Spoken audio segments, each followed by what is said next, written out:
కర్నూలు నగరంలో వినాయక శోభయాత్ర ఘనంగా ప్రారంభమైంది. రాంబోట్ల దేవాలయం దగ్గర జిల్లా కలెక్టర్ రంజిత్ బాషా ప్రత్యేక పూజా కార్యక్రమం చేసి ప్రారంభించారు. నగర వ్యాప్తంగా 1200 విగ్రహాలు నిమజ్జనానికి తరలి రానున్నాయి. నిమజ్జనానికి 5 ఘాట్లు జిల్లా యంత్రాంగం ఏర్పాటు చేసింది. శోభయాత్రకి ఎటువంటి ఆటంకం లేకుండా అన్ని ఏర్పాట్లు పూర్తి చేశారు అధికారులు. 2000 మంది పోలీసులతో భారీ బందోబస్తు నిర్వహించారు. 10 డ్రోన్ కెమెరాలు, సీసీ కెమెరాలు, బాడీ ఓన్ కెమెరాలు, ఫాల్కన్ వెహికల్ తో నిరంతరం మానిటరింగ్ చేస్తున్నారు. శోభయాత్ర సందర్భంగా కర్నూలు నగరంలో ట్రాఫిక్ ఆంక్షలు విధించారు. వినాయక శోభయాత్రపై మరింత సమాచారం మా ప్రతినిధి హరికృష్ణ అందిస్తారు. వినాయక నిమజ్జనం సందర్భంగా కర్నూలు జిల్లా కొత్త శోభను సంతరించుకుంది.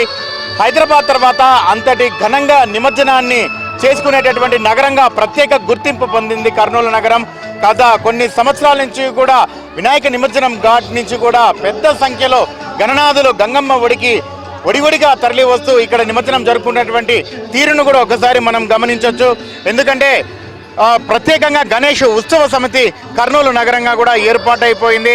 హిందూ బంధువులందరినీ కూడా ఏకం చేసేందుకు లోకమాన్య బాలగంగాధర్ తిలక్ ఏర్పాటు చేసిన ఈ కార్యక్రమము ప్రతి ఏడాది కూడా ప్రవర్ధమానంగా పెరిగిపోతుంది. సో ఈ నేపథ్యంలోనే ఇప్పుడు ఊరు వాడ అన్న తేడా లేకుండా ప్రతి ఢిల్లీ నుంచి గల్లీ వరకు కూడా ప్రతి చోట కూడా పెద్ద ఎత్తున గణేష్ మండపాలను ఏర్పాటు చేసి వినాయక చతుర్థి ఉత్సవాలను అంగరంగ వైభవంగా నిర్వహించడం ఆనవాయితీగా వస్తుందని మాత్రం చెప్పుకోక తప్పదు.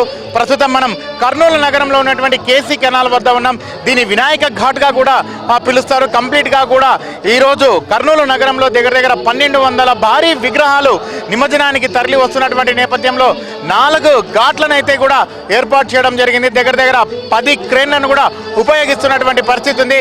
మనం చూస్తున్నాం ఈ కేసీ కెనాల్కి సంబంధించినటువంటి ఇరువైపులా కూడా అత్యంత సుందరంగా కూడా అలంకరించడం జరిగింది.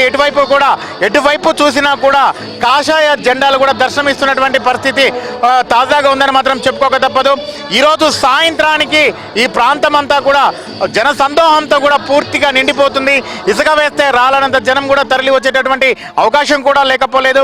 ఒక కర్నూలు నగరం నుంచే కాకుండా ఇటు రాయలసీమ జిల్లాల నుంచి కూడా పెద్ద సంఖ్యలో ఇక్కడికి భక్తులు తరలి వచ్చి ఈ విశేషాన్ని కూడా అలాగే ఇక్కడ జరుగుతున్నటువంటి ఈ నిమజ్జన కార్యక్రమాన్ని కనులారా వీక్షించాలని చెప్పేసి కూడా ఆకాంక్షను వ్యక్తం చేస్తారు. ఒకసారి మనం అక్కడ చూడొచ్చు. కొందరు యువకులు 9 రోజుల పాటు అత్యంత భక్తి శ్రద్ధలతో పూజించినటువంటి గణేష్ ని జై గణేష్ మహారాజ్ కి జై అన్నటువంటి ఓ నినాదంతో గణపతిని గంగమ్మ ఒడికి వడివడిగా సాగనంపుతున్నటువంటి దృశ్యాలు మనం గత 9 రోజుల నుంచి కూడా చూస్తున్నటువంటి పరిస్థితి ఉంది.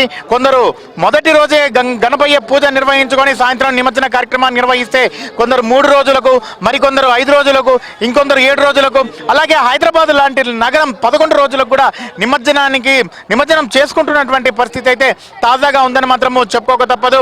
మరోవైపు ఈ ప్రాంతంలో ఎటువంటి ఇబ్బందులు తలెత్తకుండా ఉండేలా అధికారులు అయితే అన్ని ఏర్పాట్లు కూడా చేయడం జరిగింది. పెద్ద ఎత్తున తుంగభద్ర నుంచి కేసీ కెనాల్కి నీటి విడుదల జరగడంతో ఫ్లోటింగ్లో ఉన్నటువంటి వాటర్తో ఎటువంటి ఇబ్బందులు తలెత్తకుండా ప్రత్యేకంగా గజ ఈతగాళ్లను కూడా ఇక్కడ మోహరించడం జరిగింది. ఎప్పటికప్పటికీ కూడా మానిటరింగ్ చేస్తున్నటువంటి పరిస్థితి కూడా ఉంటుంది. మరోవైపు సాయంత్రం 3 నుంచి 4 గంటల సమయంలో మొదటిసారిగా కలెక్టరేట్లో ఏర్పాటు చేసినటువంటి పరిపాలన గణపతికి పూజలు చేసిన తర్వాత నిమజ్జనం అనేది అధికారికంగా ప్రారంభిస్తారు. అనంతరం రాంబొట్ల దేవాలయం వద్ద ఏర్పాటు చేసినటువంటి విగ్రహం మొదటిగా నిమజ్జనం చేస్తారు. అయితే ఈరోజు ఉదయం కలెక్టర్ స్వయంగా కలెక్టర్తో పాటు ఎస్పీ అలాగే ప్రజాప్రతినిధులు అలాగే ఎంపీలు వీళ్ళందరూ ఎవరైతే ఉన్నారో వారందరూ కూడా రాంబొట్ల దేవాలయం వద్ద ఉన్నటువంటి విగ్రహానికి మొదటిగా పూజలు నిర్వహించి ఈ శోభాయాత్రను అయితే ప్రారంభించారు. ఈ శోభాయాత్రకు సంబంధించి రాంబొట్ల దేవాలయం వద్ద ఏర్పాటు చేసిన వినాయక విగ్రహాన్ని నంద్యాల ఎంపీ బైరెడ్డి శబరి 6,10,000 రూపాయలకు కూడా దక్కించుకోవడం జరిగింది. ఆమె ప్రతి సంవత్సరం కూడా ఆ లడ్డును కూడా దక్కించుకున్నటువంటి పరిస్థితి ఉంది. అత్యంత వైభవంగా కర్నూలు పాత నగరం నుంచి కూడా శోభాయాత్ర అయితే ప్రారంభమైపోయింది. కోలాహలంగా గణనాథులన్నీ కూడా గంగమ్మ ఒడికి చేరుకునేటటువంటి పరిస్థితుల నేపథ్యంలో ఒక్కొక్కటిగా కూడా అడుగులు వేస్తున్నటువంటి పరిస్థితి కూడా లేకపోలేదు. ఈ నేపథ్యంలోనే ఒక్కొక్కరు కూడా వచ్చి తమ ఇంట్లో పూజలు నిర్వహించుకున్నటువంటి గణనాథులని కూడా కంప్లీట్గా కూడా వినాయకుని ఘాట్ వద్ద నిమజ్జనం చేస్తున్నటువంటి పరిస్థితి ఉంది. అత్యంత భక్తి శ్రద్ధలతో 9 రోజుల పాటు పూజలు అందుకున్నటువంటి గణనాథుడు కంప్లీట్గా వచ్చి ఇక్కడ గంగమ్మ ఒడిలోకి వెళ్ళిపోతున్నటువంటి పరిస్థితుల నేపథ్యంలో ఎటువంటి ఇబ్బందులు తలెత్తకుండా ఉండేలా అధికార యంత్రాంగం అయితే అన్ని ఏర్పాట్లు చేసిందని మాత్రము చెప్పుకోక తప్పదు. కెమెరామెన్ రామ్మోహన్తో హరికిషన్, HM టీవీ, కర్నూలు జిల్లా.